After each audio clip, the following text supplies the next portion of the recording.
పితా పుత్ర పవిత్రాత్మ నామంన ఆమెన్. క్రీస్తునాథుని యందు ప్రియ సహోదరి సహోదరులారా, ఈరోజు కథోలిక తిరుసభతో ఏకీభవిస్తూ పునీత డమస్కస్పుర యోహాను గారి పండుగను కొనియాడుతున్నాం. అత్యంత ధనిక కుటుంబంలో జన్మించినప్పటికీ విలాసవంతమైనటువంటి సౌకర్యవంతమైనటువంటి జీవితం జీవిస్తున్నప్పటికీ క్రీస్తు మార్గంలో దైవ ప్రేమ సోదరి ప్రేమతో మనం జీవించినట్లయితే మనం కూడా పునీతులు కావచ్చు అని ధనవంతులందరికీ కూడా ఈ పునీతుని యొక్క జీవితం యొక్క సందేశం. క్రీస్తు శకం 650 నుండి 675 సంవత్సరాల మధ్యలో జన్మించినటువంటి ఈ పునీతుడు 749వ సంవత్సరమున పరలోక ప్రాప్తి చెందాడు. ఈ గొప్ప పునీతుని యొక్క జీవిత విశేషాలను ఈ వీడియో ద్వారా మనం తెలుసుకుందాం.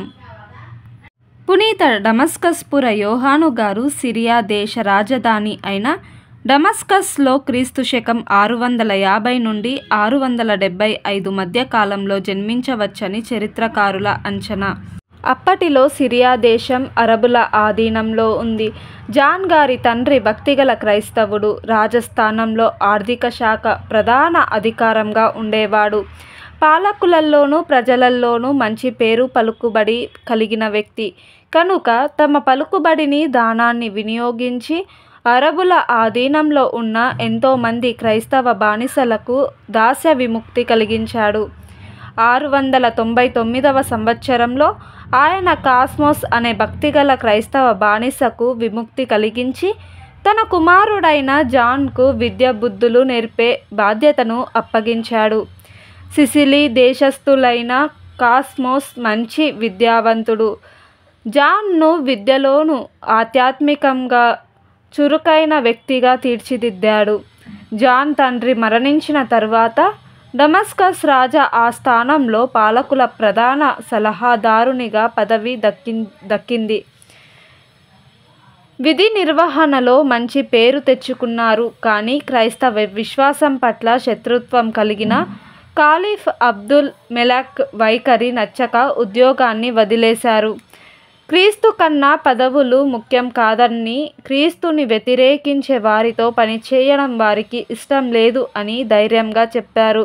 పైగా క్రైస్తవులకు మద్దతుగా మాట్లాడడం ఆయనకు నచ్చలేదు. డమస్కస్లోని ముస్లిం ప్రభుత్వానికి ద్రోహం తలబెడుతూ శత్రువులకు సమాచారం అందిస్తున్నట్లు జాన్ పేరిట ఒక దొంగ ఉత్తరాన్ని సృష్టించాడు. రాజద్రోహం నేరం క్రింద జాన్ గారి కుడిహస్తం నరికివేశారు. అయితే మరియ తల్లికి జాన్ గారు చేసిన విన్నప ప్రార్థన ఫలితంగా అద్భుత విధంగా జాన్ గారి హస్తం మరల యథావిధిగా ఏర్పడిందని కథన ప్రచారంలో ఉంది. ఏది ఏమైనప్పటికీ జాన్ గారిలో గొప్ప అద్భుత శక్తి ఇమిడి ఉందని అందరూ నమ్మేవారు. చివరికి జాన్ గారు నిర్దోషి అని ముస్లిం పాలకులు విశ్వసించారు. ఆ తరువాత 730లో జాన్ గారు తన గురువైన కాస్మోస్తో కలిసి యెరూషలేమునకు సమీపంలో ఉన్న ఒక ఆశ్రమంలో చర్చి వేదాంత విద్యను అభ్యసించారు. ఆ తరువాత యెరూషలేము పీఠాధిపతి 5వ జాన్ గారి హస్తాల మీదుగా గురువుగా అభిషేకం పొంది అధ్యాపకునిగా యెరూషలేములో సువార్త బోధకునిగా సేవలందిస్తూ కథోలిక విశ్వాసం సిద్ధాంతాలపై పీఠాధిపతులకు సలహాదారునిగా పనిచేశారు. ఈ సమయంలో బైజంటైన్ చక్రవర్తి 3వ లియో కథోలిక సంప్రదాయంలో చిత్రపటాలు స్వరూపాలతో విగ్రహారాధన జరుగుతుందన్న దుమారం లేవతీసి కథోలిక ఆలయాలపై దాడి చేసి అందలి స్వరూపాలను చిత్రపటాలను దొంగలించడం ప్రారంభించారు. దీనిని ధైర్యంగా ప్రతిఘటించిన జాన్ కథోలిక సంప్రదాయంలో విగ్రహారాధన లేదని, ఆలయాల్లో నెలకొల్పిన చిత్రపటాలు స్వరూపాలు ఆయా వ్యక్తులు భక్తులను స్మరింపజేస్తాయని తన బహిరంగ ఉపన్యాసాలతో కథోలిక సంప్రదాయాలను ఉత్తేజపరిచారు. సనాతన విశ్వాస అంశాలపై ఎన్నో వివరణాత్మక వేదాంత రచనలు చేసి సుమారు 100 అనుమానాలకు సమాధానాలు వ్రాశారు. వీరి రచనలు పునీత థోమస్ అక్వినాస్ వంటి ముందు తరం వేదాంత పండితులకు ఎంతగానో ఉపకరించాయి. వీరి వాదనలకు అప్పటి జగద్గురువు మద్దతు తెలిపారు. వీరు గ్రీకు భాషలో ఎన్నో భక్తి గీతాలు వ్రాసి పాడారు.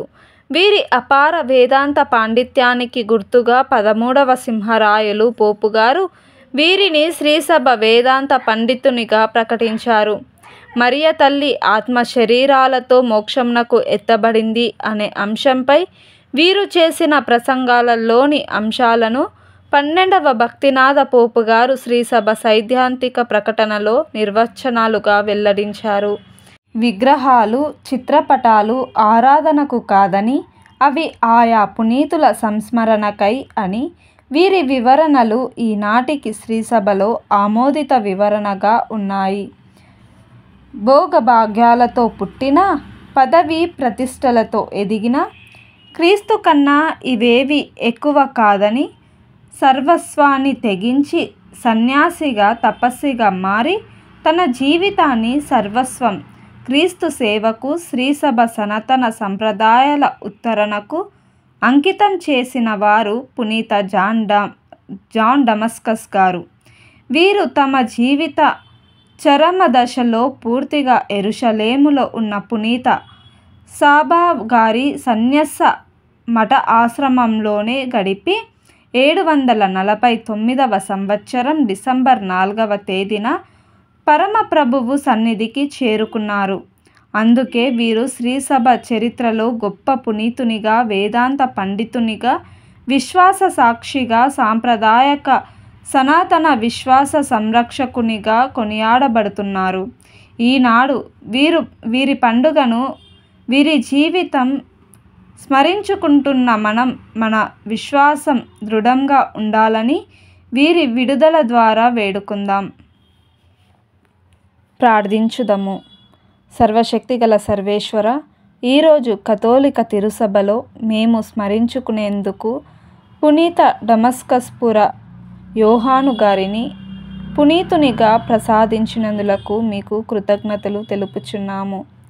ప్రభువా, రాజకుటుంబంలో జన్మించినప్పటికీ అత్యంత ధనవంతునిగా సౌకర్యంతో జీవించేటట్టు వంటి అవకాశం ఉన్నప్పటికీ పేద సాధలపై, ముఖ్యంగా తిరుసభపై యోహాను గారికి అత్యంత ప్రేమను, విశ్వాసమును మీరు దయచేసి ఉన్నారు. రాజ పదవి కోల్పోయినప్పటికీ కూడా మిమ్మల్ని వ్యతిరేకించే వంటి వారితో కలిసి పనిచేయడం ఇష్టం లేక తన పదవులను త్యాగం చేసినటువంటి ఈ త్యాగశీలిని చూసి మా జీవితంలో కూడా తిరుసభ మీద, మీ దివ్య కుమారుని మీద మాకు ఉన్నటువంటి ప్రేమను అనుదినం అధికం చేయమని సువార్త శ్రీసభలో మమ్ములను మీ ప్రేమను ప్రకటించే బిడ్డలుగా తీర్చిదిద్దమని మా నాథుడును మీ కుమారుడైన యేసుక్రీస్తు ద్వారా ఈ మనవి అడిగి వేడుకొనుచున్నాము తండ్రి. ఆమెన్. పితా, పుత్ర, పవిత్రాత్మ నామంన ఆమెన్. పునీత డమస్కస్పుర యోహాను గారా మా కొరకు ప్రార్థించండి. ఆమెన్.